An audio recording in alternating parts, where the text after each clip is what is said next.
Hi viewers, this is मेरे बाहा Imran and you are watching my YouTube channel. Viewers, सबसे पहले चैनल को सब्सक्राइब करें, वीडियो को लाइक करें, शेयर करें और बेल आइकॉन ऑन करना मत भूलिएगा, क्योंकि आज हमें इंडिया से ज्वाइन किया है इकबाल मंदानी साहब ने और पाकिस्तान से हमें ज्वाइन किया है डॉक्टर हसान ने।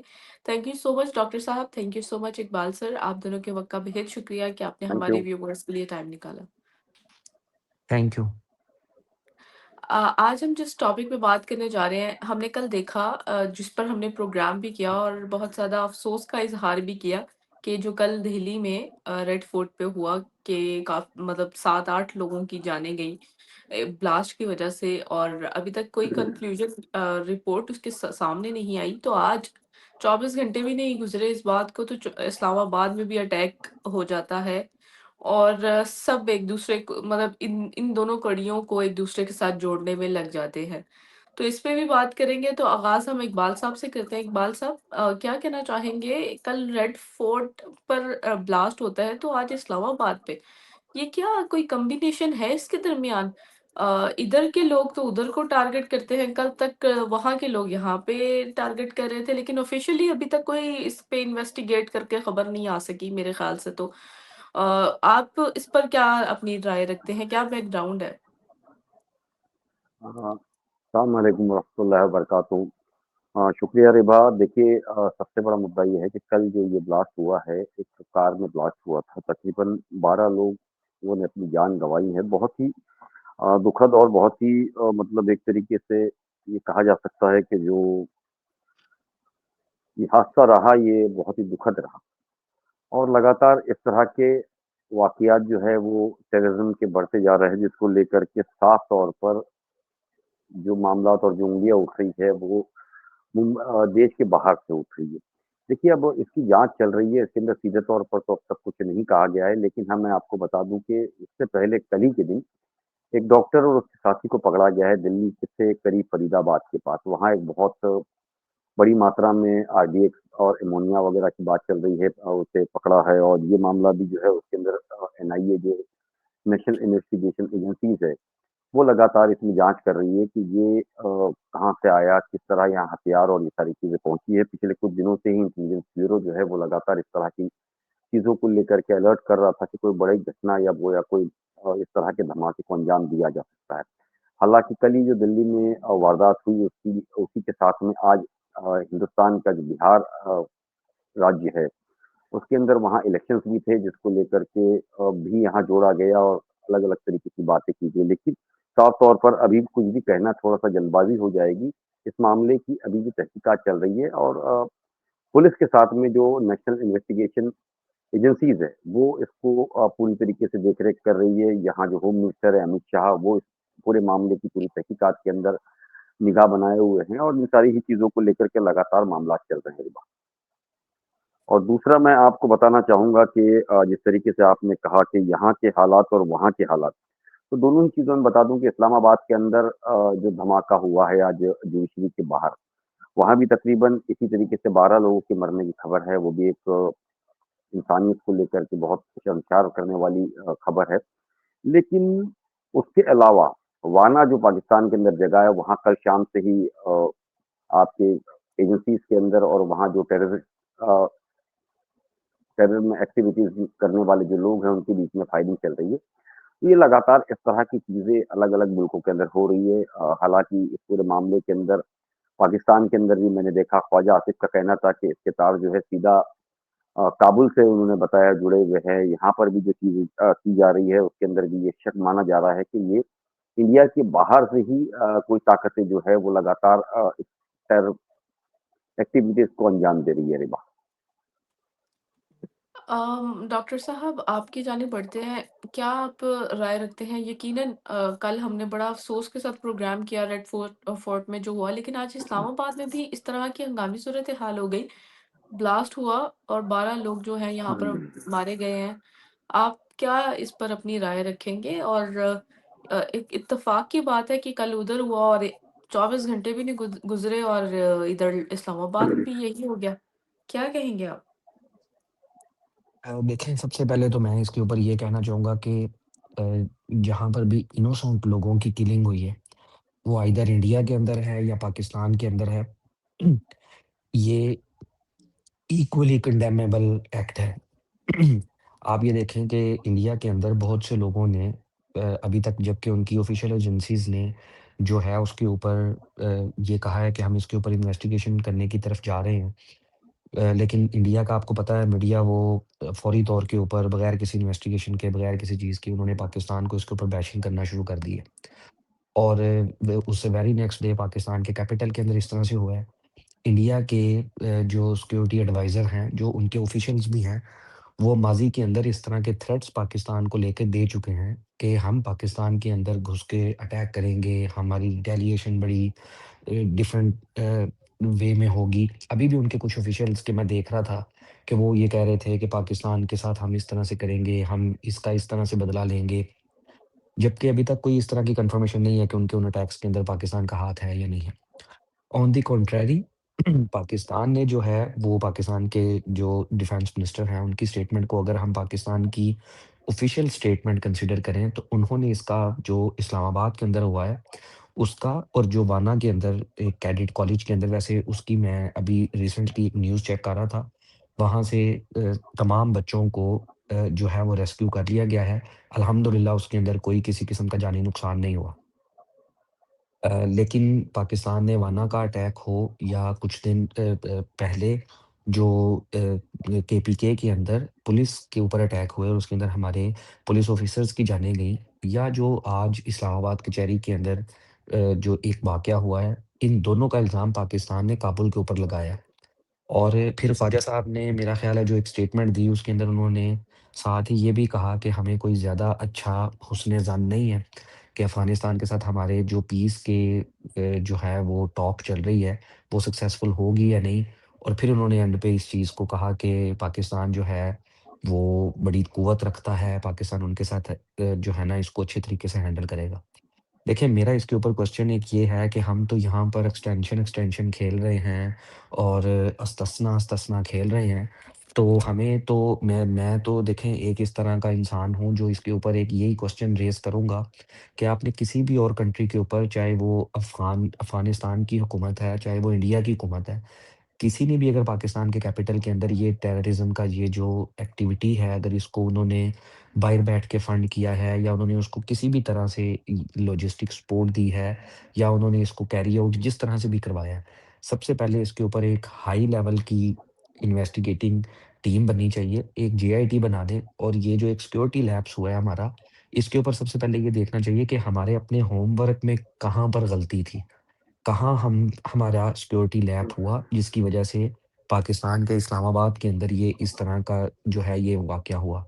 दूसरी बात जो ये कही जाती है कि खालिद बिन वलीद जैसी कोई ख़ुसूसियत लेके ये आर्मी चीफ़ आ गया है और ये तो जनाब पाकिस्तान के बड़े मुहाफ़िज़ हैं, तो मेरा तो बहैसियत पाकिस्तानी एक इस चीज़ का क्वेश्चन है कि ये जो हमारी इंसानी जानों का आज नुकसान हुआ है, ये आप अपनी एक्सटेंशन ही खेलते रहेंगे, या आप इसके ऊपर कोई रिटेलिएशन भी करेंगे।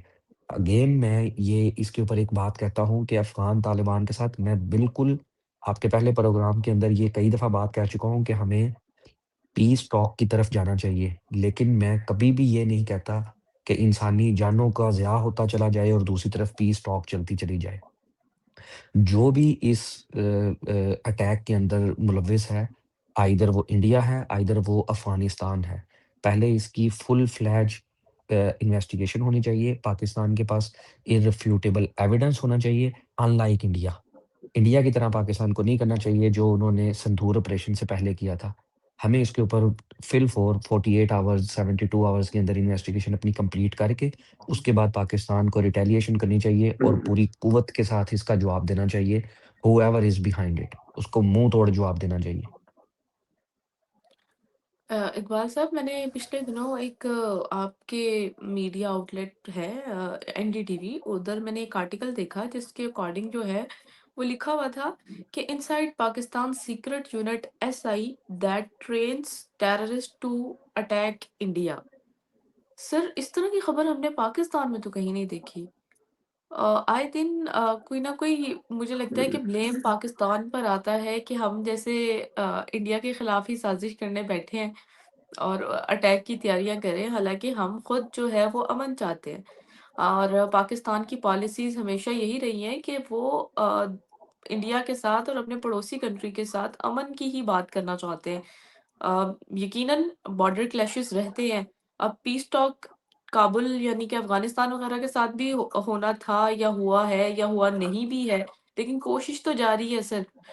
आप क्या समझते हैं कि इस तरह की न्यूज़ स्प्रेड करना एक इंडियन मीडिया का बहुत इन्फ्लुएंस समझा जाता है मुझे लगता है। पूरे वर्ल्ड में देखा जाता है इंडियन मीडिया क्योंकि एक ह्यूज फॉलोइंग है इंडियन मीडिया की, तो इस तरह की खबरें स्प्रेड होकर तो आप क्या मुझे लगता है कि क्या मैसेज देना चाह रहे हैं पूरे वर्ल्ड को?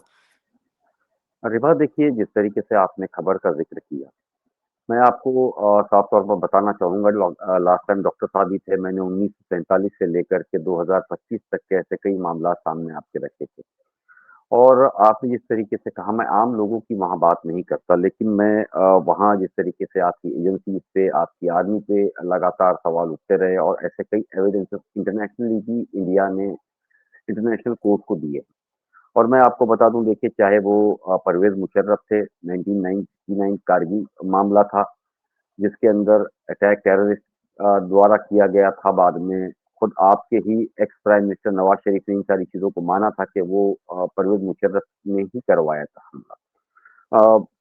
इंडिया के अंदर जो लोकसभा पार्लियामेंट के अंदर जो अटैक हुआ था, उसके भी सीधे-सीधे तार वहीं से जुड़े थे, उसके भी एविडेंस दिए गए थे। 2008 जो कि मुंबई का टेरर अटैक हुआ था, उसके अंदर जो लड़के पकड़े गए थे, सभी लड़के पाकिस्तान से थे और आपने खुद देखा था कि आपकी मीडिया खुद वहाँ उनके घरों तक पहुँची थी और उन सारी ही चीज़ों को लेकर के वहाँ से उन्होंने खबरों को चलाया था, जिसके बाद में लेकर के आर्मी के बीच में आकर के वो खबरों को रोकना पड़ा था। तो ये कोई पहला मामला नहीं है इस तरह की टेरर एक्टिविटीज़ को लेकर के इंडिया एजेंसीज़ हो या चैनल्स हो चलाती है, क्योंकि अक्सर कई ऐसे नाम आज भी आपके यहाँ पर है जो बाकायदा खुल करके अपने बयान में भी वो उन सारी चीज़ों को कुफ्र से जोड़ते हुए, काफ़िरों से जोड़ते हुए लगातार इन सारी चीज़ों के बयान देती रहती है। और उन चीज़ों को लेकर के कभी आपकी एजेंसीज़ ने या आपकी आर्मी ने कभी रोक-टोक नहीं की है। देखिए और मैं आपको बता दूँ कि जिस तरीके से आप वहाँ जो पाकिस्तान में हमला हुआ है उसकी अगर बात कर रहे हो, तो मैं आपको ज़्यादा नहीं 2022 तक ले जाता हूँ। जब इमरान खान की सरकार चली गई थी, उसके बाद जब कमर जावेद बाजवा, जो अभी एक्स आपके आर्मी चीफ है, उस वक़्त मुझे याद है कि मुराद सईद से लेकर के कई लोगों ने मना किया था कि जो तालिबानी है उनके साथ समझौता ना किया जाए, उन्हें पाकिस्तान में न लाया जाए। लेकिन वो नहीं माने, उन्होंने वहाँ घर वापसी कराई और उसको सरेंडर कराया, उनको छूट दी। उसके बाद में आप देखिए लगातार धीरे-धीरे करके अलग-अलग जगह जो है, इस तरह की वारदातें बढ़ती जा रही हैं। तो इसके अंदर एक चीज़ साफ़ है कि जहाँ डिप्लोमेसी को लेकर के पॉलिटिशियंस बात करते हैं, वहाँ आपके यहाँ वो चीज़ें नहीं होती है। इंडिया के अंदर आप देखिए कि जहाँ डिफेंस मिनिस्टर होता है, वहाँ आर्मी का कितना भी बड़ा हेड हो, वो बात नहीं करता है। हमारा डिफेंस मिनिस्टर ही बात करता है और डिफेंस मिनिस्टर ही दुनिया में जाकर के सारी चीज़ों को लेकर के बातें करते हैं या समझौता करते हैं। लेकिन आपके यहाँ प्राइम मिनिस्टर हो, होम मिनिस्टर हो, डिफेंस मिनिस्टर हो, वो बाद में आते हैं, लेकिन आर्मी चीफ पहले आते हैं। आप मुझे बताइए कि क्या इंडिया के अंदर आपने सुना कहीं के आर्मी का हेड जो है वो जाकर के किसी यूएस के प्राइम मिनिस्टर प्रेसिडेंट से मिलता है, यूके के प्राइम मिनिस्टर से मिलता है, कभी नहीं। उनका काम आर्मी के अंदर और बॉर्डर सिक्योरिटी को लेकर के है और इंडिया के अंदर अगर किस तरह की कोई वारदात ना हो, उसको लेकर के इंटेलिजेंस पे ध्यान रखना होता है। तो जहाँ इस तरह के हालात हो जाए और ये माना जाए कि आर्मी जो है वही सारी चीज़ें कमांड करेगी, तो पॉसिबल इसलिए नहीं हो सकता है कि पॉलिटिकल और जो डिप्लोमैटिकली बात होती है, वो पॉलिटिशियंस कर सकते हैं। मेजर जनरल जो है वो लड़ाई का काम जानते हैं, वो डिप्लोमेसी नहीं जानते हैं। तो इन सभी चीज़ों को लेकर के आप लगातार इसको देखिए कि वहाँ जो हालात खराब है, अभी अगर मैं बात करूँ आपके 27वीं तरमीम की, तो इस्तिस्ना दिया गया है आपकी आर्मी चीफ को, गवर्नमेंट ओहदे की बात की गई है। दूसरा वो हयात जो है वो फील्ड मार्शल बने रहेंगे, उन्हें मौत तक कोई हटा नहीं सकता, आपके प्रेसिडेंट को कोई हटा नहीं सकता। तो इस तरह की जहाँ चीज़ें आ जाए, तो इससे ये साफ है कि हालात कुछ ना कुछ बिगड़ रहे हैं। और देखिए सबसे बड़ी बात है कि इस्लाम के अंदर ये जो पाकिस्तान आपका अलग हुआ, ये तो इस्लाम के नाम पर अलग हुआ है, कलमे के नाम पर अलग हुआ है। मुझे बताइए क्या शरीयत ने इसकी इजाज़त दी है? क्या शरीयत ने इस्तिस्ना दिया है कहीं? हज़रत उमर फारूक रज़ियल्लाहु तआला अन्हु के साथ में सवाल किया गया, उनको जवाब देना पड़ा ना। खालिद बिन वलीद रज़ियल्लाहु तआला अन्हु सबसे बेहतरीन सिपहसालार गिने गए, लेकिन हज़रत बिलाल के ज़रिए उन्हें मना किया गया कि लोगों को ये मैसेज ना जाए कि खालिद है तो ही जंगें जीती जाती है। वो अल्लाह की ज़ात पे भरोसा करना था। तो इस तरह के शस्त्रास्त्रों लेकर के जहाँ बात की जाए, तो एक साफ तौर पर ये है कि आपके ऊपर हमारी कोई ज़रूरत नहीं है। आपके लोग जो है ये दिखाने की कोशिश कर रहे हैं कि वो कुछ भी करे, या पहले किए हो या बनने के बाद अब करें, आप उन्हें कोई सज़ा दिला नहीं सकते हो, आप उनके ऊपर कोई इल्ज़ाम लगा नहीं सकते हो। तो इससे जहाँ हालात हैं वो ज़्यादा बिगड़ते जा रहे हैं। और देखिए, मैंने अपने कई शोज़ के अंदर आज से कुछ वक़्त पहले भी ये कहा था कि जो मैं हालात देख रहा हूँ, श्रीलंका, बांग्लादेश, नेपाल के बाद, वो आपकी कंट्री में देख रहा हूँ। और बहुत जल्दी मुझे ऐसा लग रहा है कि जो ज़िंदगी है वो इन सारी ही चीज़ों को लेकर के बाहर सड़कों पर नज़र आएगी। देखिए, इंडिया के अंदर आप कितनी भी बात करें, हमारे प्रधानमंत्री नरेंद्र मोदी को लेकर के अलग-अलग चीज़ें कही जाती हैं, लेकिन आप बताइए, क्या उन्होंने कभी रूल ऑफ लॉ से ऊपर की बात कभी की है? उन्होंने ये कहा है कि वो इस तरह का कोई कानून लाएँगे कि ताउम्र ताहयात उन्हें हटाया ना जाए? नहीं। इंडिया के अंदर सुप्रीम कोर्ट जो है वो एक्टिव है, और सुप्रीम कोर्ट को लेकर के लगातार उसके फैसले आज़ाद है। हालाँकि इस पूरे मामले के अंदर कई बार हमारे यहाँ भी इस तरह की चीज़ें उठती है, ऐसा नहीं है कि नहीं उठती है। लेकिन उन सारी ही चीज़ों को लेकर के अदालतें अपना मयार कैसे रखना, कैसे सँभालना, उन सारी ही चीज़ों को वो जानती है। देखिए, बहुत सीधी-सी मैं अभी आपको एक चीज़ बता रहा हूँ कि डिफेंस फोर्सेस, ये सुप्रीम कोर्ट का जो पावर शिफ्ट करने की बात की जा रही है, नहीं देख सकते हो। और ये 27वीं तरमीम की तो आप जिस तरीके से लगातार देख रहे हैं, देखिए, एक सेनेटर की कल मौत हो जाती है, इरफान सिद्दीकी की। आप देखिए कि वो बात को छुपाए इसलिए रखी गई क्योंकि 27वीं तरमीम का मामला चल रहा था, इस पूरे मामले को लेकर के वो बात तक छुपाई गई। आज की अगर मैं बात करूँ, तो हमेशा मैंने वहाँ जब सेनेट में और इस जगह जब कार्रवाई चलती है, तो मैंने देखा है कि जब नमाज़ का वक़्त होता है, तो वो एक वक़्फ़ा लिया जाता है, कुछ देर का। लेकिन 27वीं तरमीम को लेकर के वो भी चीज़ें न लेकर के लगातार चीज़ें कंटिन्यू रही। तो ये दिखा रहा है सारी चीज़ों को लेकर के कि आपके यहाँ जो हालात है, वो पॉलिटिकली और डिप्लोमेसी की तरफ नहीं है। ये जो टेरर एक्टिविटी चल रही है, वो आपके ही जो आर्मी के लोगों ने ला कर के रखी है, उन्हीं सारी चीज़ों को लेकर के, क्योंकि जिसका फ़ोकस ही ये हो कि हमसे बड़ा कोई नहीं, तो ज़ाहिर-सी बात है कि वहाँ फिर आर्मी का और डिफेंस फोर्सेस का काम ये होता है कि टेररिज्म को रोका जाए, बॉर्डर की सिक्योरिटी संभाली जाए, लेकिन वो ना छोड़ करके ये पॉलिटिकली इन्वॉल्व होना चाहते हैं, वो दुनिया से फंडिंग्स लाना चाहते हैं, तो ये पॉसिबल नहीं हो सकता है रिबा। ये दोनों ही पॉलिटिशियंस और सिक्योरिटी फोर्सेस, ये दोनों अलग चैनल्स पे चलने वाले लोग हैं।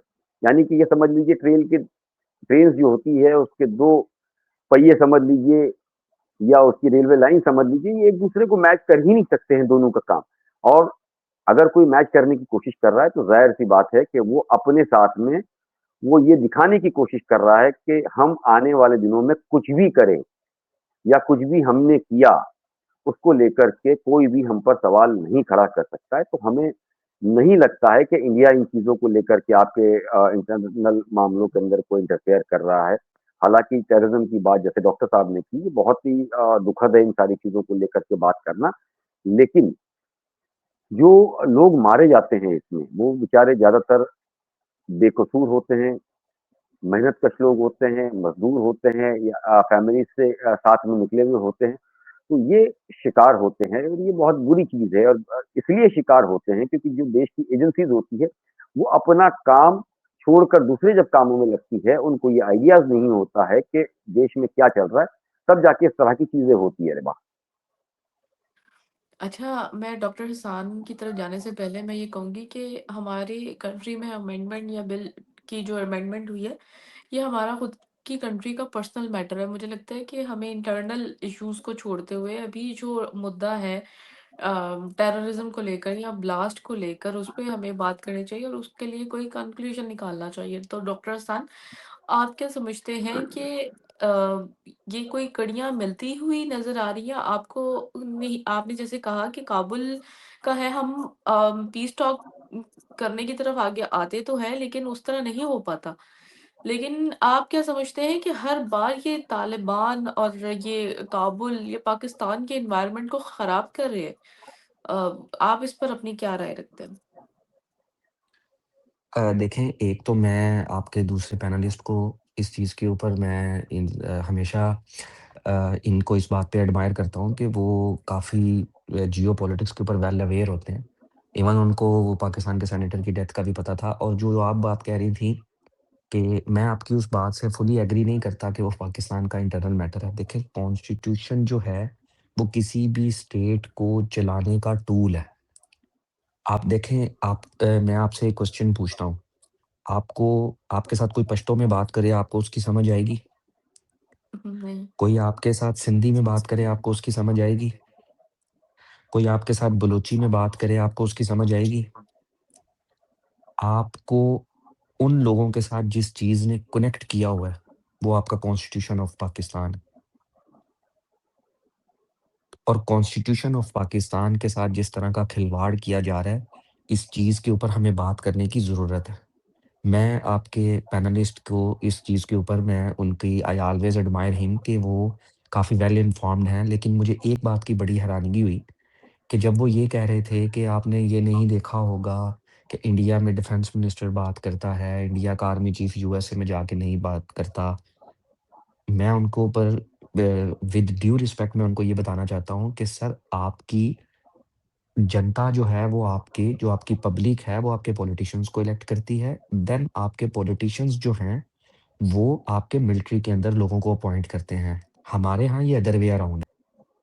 देखिए जहाँ तक रिबाहा की बात है जो इन्होंने ये क्वेश्चन किया है, देखिए मैं भी तो यही क्वेश्चन कर रहा था कि ये आखिर क्यों होता है कि कभी हम जाके कह देते हैं कि पाकिस्तान के अंदर ये जो सिक्योरिटी लैप हुआ है, इसके पीछे दिल्ली का हाथ है, कभी इसके अंदर कह दिया जाता है कि इसके अंदर अफ़गान तालिबान का हाथ है। देखें जिसका भी हाथ है, सिक्योरिटी फोर्सेस कहीं न कहीं सिक्योरिटी लैप हुआ है। हमारा अपना होमवर्क कहाँ पर था? हमारा अपना आप जी देखें इंडिया ने तो एक फ़ॉल्स फ्लैग ऑपरेशन किया, उसके बाद उन्होंने पाकिस्तान के ऊपर ऑपरेशन सिंदूर के ऊपर अटैक कर दिया। वो माज़अल्लाह वो अपने आप को इनेविटेबल समझ बैठे हैं पाकिस्तान के लिए, उनको ये लगता है कि वो नहीं होंगे तो पाकिस्तान नहीं होगा। और अल्लाह के नबी सल्लल्लाहु अलैहि वसल्लम की ये एक हदीस भी है कि मुझे अपनी उम्मत के उस टाइम में अपनी उम्मत के लोगों की इस चीज़ से डर आता है जब ये लोग दौलत और ओहदों के लालच के अंदर अस्फला साफिलीन बन जाएँगे। अल्लाह ने जिनको लक़द खलक़ना नल इंसाना फ़ी अहसनी तक़वीम पैदा किया था, वो लोग ओहदों और पैसों की लालच में अस्फला साफिलीन का मतलब ये है कि वो लोग सूअर से बदतर हो जाएँगे। आज आप देखें बहुत से लोग बाहर आके ये बात कर रहे हैं, अफ़गान ख़वारिज को हमें ऐसे मार देना चाहिए, वैसे मार देना चाहिए। देखें मैं पीस टॉक के हक़ में हूँ, लेकिन एक हद तक। मैं बिल्कुल भी ये नहीं कहता कि पाकिस्तान एक तरफ से पीस की बात करे अफ़गान तालिबान के साथ, दूसरी तरफ से वो पाकिस्तान के इस कैपिटल के अंदर किसी किस्म का टेरर अटैक करवाएँ। लेकिन इस वक़्त ज़रूरत ये है कि आपको ये बात समझने की ज़रूरत है, ट्रस्ट डेफ़िसिट आया है। पाकिस्तान के लोगों को ये लगता है कि ये काबुल की तरफ इस चीज़ों को डाइवर्ट करना, ये किसी और के इशारों के ऊपर खेला जा रहा है। पाकिस्तान के लोगों को ये लगता है कि पाकिस्तान के लोग भी अफ़गान तालिबान के साथ जो इनकी एंगेजमेंट हो रही है, उसके साथ खुद पाकिस्तान सिंसियर नहीं है। क्योंकि देखें, अभी तक मैं आपसे क्वेश्चन पूछता हूँ, आप एक जर्नलिस्ट हैं, पीस टॉक की बात हो रही है, पीस टॉक की बात आज आपके डिफेंस मिनिस्टर के अभी आपके प्रोग्राम शुरू होने से पहले मैं उनका ट्वीट देख रहा था। पीस टॉक की बात उसके अंदर भी हो रही थी। ऑल्दो उन्होंने उसके अंदर अपने ही ट्वीट के अंदर बाद में ये भी कह दिया कि हमें उससे कोई ज़्यादा एक्सपेक्टेशंस नहीं रखनी चाहिए। आप मुझे ये बताएँ कौन लोग पाकिस्तान की नुमाइंदगी कर रहे हैं? क्या पाकिस्तान ने ऑफ़िशियली कोई लोगों के नाम दिए हैं? और जिन लोगों के नाम मैं एक जगह पे पढ़ भी रहा था, उन लोगों की क्रेडिबिलिटी क्या है? उन लोगों की पाकिस्तान के अंदर ग्रास रूट लेवल के ऊपर फुटफॉलिंग क्या है? उनकी फॉलोइंग क्या है? उनके कितने लोग उनको उनके ऊपर रिलाय करते हैं? आप देखें पाकिस्तान का सूबा केपीके अफ़गानिस्तान के साथ कनेक्टेड है। अफ़गानिस्तान और केपीके के अंदर जो पाकिस्तान की एक पॉलिटिकल पार्टी की हुकूमत है, उस पॉलिटिकल पार्टी के कितने लोगों को आपने इस पीस टॉक के अंदर ऑन बोर्ड किया है? या चलें अगर आप छोड़ें, आपकी फॉर एग्ज़ाम्पल अगर मैं हाइपोथेटिकली स्पीकिंग आपने सिंसियर होके पीस टॉक की तरफ आप गए हैं, वो आपकी पीस टॉक ब कुछ वजूहात की बुनियाद पे वो आपकी पीस टॉक जो हैं वो फ्रूटफुल नहीं हो सकी और अब आप एक कोई ऑपरेशन बल्कि इसको ऑपरेशन तो नहीं कहेंगे, अगर आप एक दूसरे कंट्री के अंदर जाके अटैक करते हैं, तो फिर तो ये एक वॉर की सिचुएशन बन जाएगी। अगर आप उसके ऊपर भी सोच रहे हैं, तो उसके ऊपर इस वक़्त क्या पूरी की पूरी पाकिस्तान की नेशन को ऑन बोर्ड लिया गया है? क्या पाकिस्तान की नेशन के जो इलेक्टेड नुमाइंदे हैं, जो एक्चुअल लोग हैं, उनको ऑन बोर्ड लिया गया है? देखें, इस तरह से आप पाकिस्तान की 3 बॉर्डर्स के ऊपर हमारी बड़ी तगड़ी फ़ौज है अल्हम्दुलिल्लाह, लेकिन इतनी भी तगड़ी फ़ौज नहीं है कि वो एट अ टाइम 3 बॉर्डर्स पे लड़ लेगी। और ना ही हमारी इकोनॉमी इतनी तगड़ी है कि वो 3 बॉर्डर्स के ऊपर पाकिस्तान की एकदम से जंग छिड़ जाए और उसको पाकिस्तान की इकोनॉमी जो है, वो उसको बियर करने की सिचुएशन में नहीं है। हमें इस चीज़ को अंडरस्टैंड करने की ज़रूरत है। अब ये देखें, अभी तो इंडिया जो न्यू दिल्ली के अंदर जो अटैक हुआ है, उस साइड से आपको क्या रिटेलिएशन आती है, उसके बारे में अभी कुछ नहीं कहा जा सकता। आपने खुद जो आपके कैपिटल में हुआ है, उसकी आपने जो चीज़ें हैं, वो एक और तीसरे कंट्री के कैपिटल की तरफ डाइवर्ट कर दी हैं। तो ये जो चीज़ें हैं, इस वक़्त पाकिस्तान के लिए सूरत-ए-हाल, आप ये बात बिल्कुल आपका एक अपना ओपिनियन है, जिसको मैं रिस्पेक्ट करता हूँ। लेकिन इस टाइम पे पाकिस्तान की जो इंटरनल सिचुएशन है, उसके अंदर तहरीक-ए-लब्बैक पाकिस्तान की क़यादत जो है, वो मिसिंग है।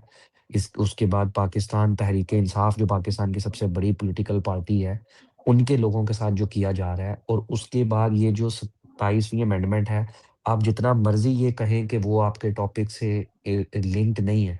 लेकिन आप देखें कि मुल्क में कैओटिक सिचुएशन बनी हुई है।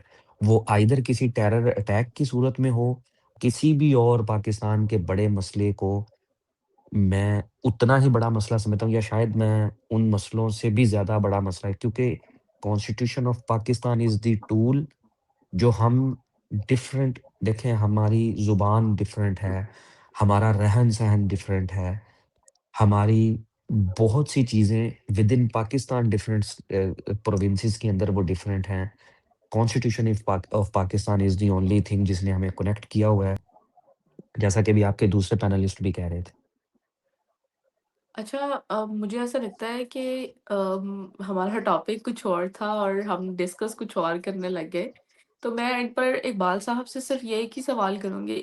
सर, क्या इस तरह की जो टेररिस्ट एक्टिविटीज़ हैं, ये फ्यूचर में कम होती हुई आपको नज़र आ रही हैं? और इससे क्या इंडिया-पाकिस्तान के रिलेशन पे कैसा इम्पैक्ट पड़ता हुआ आपको नज़र आ रहा है? बस ये लास्ट क्वेश्चन है, उसके बाद प्रोग्राम को वाइंड अप करते हैं। रिबात देखिए, टेरर एक्टिविटीज़ कहीं भी हो, वो इंसानियत के खिलाफ है। और सबसे बड़ी बात मैं आपको बता दूँ कि ये जो नाकामी है, चाहे वो इंडिया हो, जैसे कल दिल्ली के अंदर ब्लास्ट हुआ, तो सीधे-सीधे ऑपोज़िशन से लेके हर किसी ने एजेंसीज़ को इसका ज़िम्मेदार इसलिए ठहराया, भले ही जैसे डॉक्टर साहब ने कहा कि ब्लास्ट कहीं से भी किया हो, तो हमारी एजेंसीज़ को जो है उसके अंदर चौकन्ना रहना चाहिए था, उसे टालने की कोशिश करनी चाहिए, वही एजेंसीज़ का काम भी होता है, उसी के लिए वो जाने और माने भी जाते हैं। देखिए, और आपने जिस तरीके से डॉक्टर साहब ने भी कहा 2 बार इसके अंदर के ऑपरेशन सिंदूर की बात की, तो मैं फिर आपको याद दिलाऊँ, ऑपरेशन सिंदूर के अंदर किसी पाकिस्तान आर्मी पे या पाकिस्तानियों पे अटैक नहीं किया गया था। टेरर एक्टिविटीज़ को जो जगह और जो लोकेशंस मिले थे, उसी को हमने टारगेट किया था। जिसके अंदर एक बहुत बड़ा मशहूर नाम है, मौलाना मसूद अज़हर है, हाफ़िज़ मोहम्मद सईद है, ऐसे नाम जो कि 1999 के अंदर जो प्लेन हाईजैक हुआ था, उसके अंदर मौजूद थे। फिर 2001 के अंदर पार्लियामेंट में जो अटैक हुआ था, उसके अंदर उनका नाम साफ तौर पर आया था। 2016 के अंदर पठानकोट एयरबेस पे जो अटैक हुआ था, उसमें उसका नाम आया था। हाफिज़ मोहम्मद सईद का 26/11, फिर ज़कीउर रहमान लखवी, ये सारे वो लोग हैं जिनके बाकायदा नाम आए हैं और इसका इंटरनेशनली सबूत इंडिया की तरफ से दिया गया है। देखिए, ये इन सारी ही चीज़ों को लेकर के जिस तरीके से बात चल रही है, तो मैं आपको साफ तौर पर समझाना चाहूँगा कि ये टेरर एक्टिविटीज़ चाहे इंडिया में हो या पाकिस्तान के अंदर, ये है बहुत बुरी। इसके लिए जो इंटरनल लीडरशिप होती है या आर्मी होती है या जो एजेंसीज़ होती है, उनका काम होता है पूरी तरीके से इनको देख-रेख करना। आम लोगों की कोई लड़ाई ना पाकिस्तान में है, ना हिंदुस्तान में है। ये नहीं चाहते हैं कि किसी के साथ कोई मामलात हो। देखिए, आप मैंने अपने लास्ट प्रोग्राम में भी कहा था कि आपने न्यूज़ को लेकर के जिस तरीके से बात की थी, मैंने तब न्यूज़ के अलावा कई ऐसे प्रोग्राम्स की बात की थी। कि दोनों ही मुल्क एक-दूसरे के चैनल्स भी देखते हैं, एक-दूसरे के प्रोग्राम भी देखते हैं, एक-दूसरे से मिलना भी पसंद करते हैं। तो इन सारी चीज़ों को लेकर के जो एजेंसीज़ हो या पॉलिटिशियंस जो हो, उन्हीं को लेकर के ये मामलात को आगे बढ़ाने होते हैं और जिस तरीके से डॉक्टर साहब ने अभी कुछ कहा कि इंडिया के अंदर जो है हम पॉलिटिशियंस चुनते हैं और पॉलिटिशियंस जो है वो आर्मी या डिफेंस के स्टाफ को चुनती है। लीडरशिप ही चुनने की बात करता है। ये वहाँ के लोगों ने जिस तरीके से हालात बना के रखे हैं, तो वो हालात आपके ही पॉलिटिशियंस ने बनाए हैं, इसलिए बनाए हैं कि वो करप्ट पॉलिटिशियंस थे। वही चीज़ें आपको बता रहा हूँ कि हालात ये जो आए हैं महज़ अभी जो आपके चाहे नवाज़ शरीफ की पार्टी हो, आसिफ ज़रदारी की पार्टी हो, सभी लोग देखिए कि सभी करप्शंस के अंदर इन्वॉल्व थे, सभी को सज़ा होनी थी, कुछ को हो चुकी थी, लेकिन उसके बावजूद भी उनको बाहर निकाला किसने?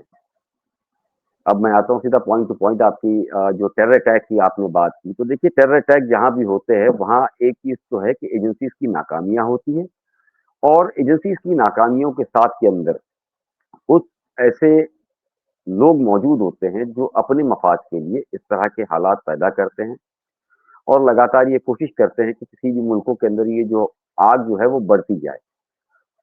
तो उसके लिए सबसे बड़ी चीज़ जो है वो दोनों ही मुल्कों की जो पॉलिटिकल लीडरशिप है, वो बहुत हद तक ज़िम्मेदार है और मुझे ऐसा लगता है कि इन दोनों ही पॉलिटिकल डिप्लोमेसी के ज़रिए ही दोनों पॉलिटिकल लीडर को जो है ये सारी चीज़ों को ख़त्म करना होगा और दुनिया के अंदर बड़े-बड़े हालात हुए, आखिर बात से ही सारी चीज़ें होती हैं। मुझे भी लगता है कि जिस तरीके से लगातार वहाँ से हमने इतने सबूत दिए और उसके बाद भी लगातार एक के बाद एक अटैक होते जाते हैं, तो सहने की ये एक रिबा हद होती है। तो उसके बाद भी अगर आप यहाँ पर एजेंसीज़ हो या आर्मी हो अगर वो चीज़ों को नहीं सँभालेगी, तो ज़ाहिर-सी बात है हालात आने वाले दिनों में बहुत ज़्यादा ख़राब होंगे। आपने पिछले दिनों देखा था कि एक ड्रिल चल रही थी जिसको लेकर के ये माना जा रहा था कि पाकिस्तान पे अटैक कर सकते हैं, ये फ़ोर्सेस आ सकती है। तब भी मैंने कहा था कि ये सिर्फ़ महज़ एक एक्सरसाइज़ है, इसके अलावा कुछ नहीं होता है। एक्सर इसलिए कराई जाती है आर्मी की कि वो एक्टिव रहे, कि अगर कोई ऐसे हालात आते हैं तो उन्हें जंग से इस जंग के हालात के अंदर कैसे लड़ना, उसकी जानकारी रहे। लेकिन मैं आपको बता दूँ लगातार वहाँ पॉलिटिकल पार्टीज़ को दबा करके अपने आप को बड़ा बनाने के लिए इस तरह की चीज़ों को लेकर के सोशल मीडिया या मेन स्ट्रीम मीडिया के ज़रिए इतना हवा बनाया जाता है और इंडिया के ऊपर ये हालात और चीज़ें पैदा करने की कोशिश कर रही है कि जैसे इंडिया जो है वो कुछ ही पलों के अंदर अटैक कर लेगा। देखिए यहाँ किसी को अटैक करने की ज़रूरत नहीं है। हम नहीं चाहते हमारे पड़ोसी के साथ हमारे रिश्ते बिगड़े। देखिए हम जो हमारा हमसाया है वो तो बदल नहीं सकते। तो बेहतर यही होता है दोनों मुल्कों के अंदर कोई अवाम भी जो चाहती है वो यही चाहती है कि दोनों मुल्क के लोग जो है एक-दूसरे के मुल्कों में आए, एक-दूसरे से मिले। तो हमारी भी चाहत यही है कि आपके यहाँ चाहे वो पॉलिटिकल लीडरशिप हो या आर्मी हो, वो इन चीज़ों को समझे, हमारे यहाँ की भी लीडरशिप समझे और दोनों मुल्कों को एक करे। Thank you so much Iqbal sir, thank you so sir much sir doctor साहब। मैं एंड पे एक सिर्फ़ एक बात ये कहना चाहूँगा, मेरा अपना एक पर्सनल एनालिसिस है जिस पे मैं गलत भी हो सकता हूँ। आई बिलीव मेरा जो पर्सनल ओपिनियन है वो पाकिस्तान के डिफेंस मिनिस्टर के ओपिनियन से डिफरेंट है। मुझे ये लगता है कि दिल्ली अटैक के बाद जो इस्लामाबाद में अटैक हुआ है, उसके ज़्यादा नेक्सस जो हैं उसके इंडिया में होने के चांसेस हैं काबुल की निस्बत। मेरा ये अपना एक एनालिसिस है। जी, ठीक है, वो डॉक्टर साहब आप मैंने शुरुआत में भी कहा ना कि एजेंसीज़ और ये जो है आप किसी पे भी उँगली उठा सकते हैं, लेकिन इंडिया ने जिस तरीके से आज तक जितने अटैक्स हुए हैं, उसके बाकायदा प्रूफ़ आपको और इंटरनेशनली दिया है। पठानकोट के अंदर जब हमला हुआ था, तो बाकायदा आपके आईएसआई के लोगों को यहाँ बुला कर के हमने दिखाया था और उसके सारे सबूत दिए। अगर इंडिया की तरफ से भी चीज़ें हुई है, तो आप भी इंटरनेशनल कोर्ट को लेकर के चीज़ें प्रोड्यूस कर सकते हैं। आपके पास मीडिया है, इंटरनेशनल मीडिया है, उसको लाकर के उजागर करिए। हम कहाँ मना कर रहे हैं उन सारी चीज़ों को लेकर के, जिस तरीके से इंडिया आज तक सारी चीज़ों को लेकर के करता आया है।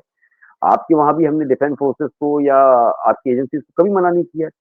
अगर आपको लगता है काबुल से ज़्यादा इंडिया का हाथ है, तो मुझे ऐसा लगता है कि आप लोगों को ज़्यादा आपकी एजेंसीज़ को बहुत ज़्यादा ध्यान देना चाहिए अब, आपकी सिक्योरिटी को लेकर के। वहाँ फिर मुझे लगता है उसको पॉलिटिक्स और ये सारी चीज़ें नहीं करनी चाहिए और वो सबूत लाए और इंटरनेशनली चाहे वो मीडिया हो, इंटरनेशनल कोर्ट हो, वहाँ सब जगह पेश किया जाए डॉक्टर साहब। Thank you so much Iqbal sir, thank you so much doctor साहब। आप दोनों के वक़्त का बहुत शुक्रिया। नेक्स्ट प्रोग्राम तक के लिए हमें दें इजाज़त। Thank you so much.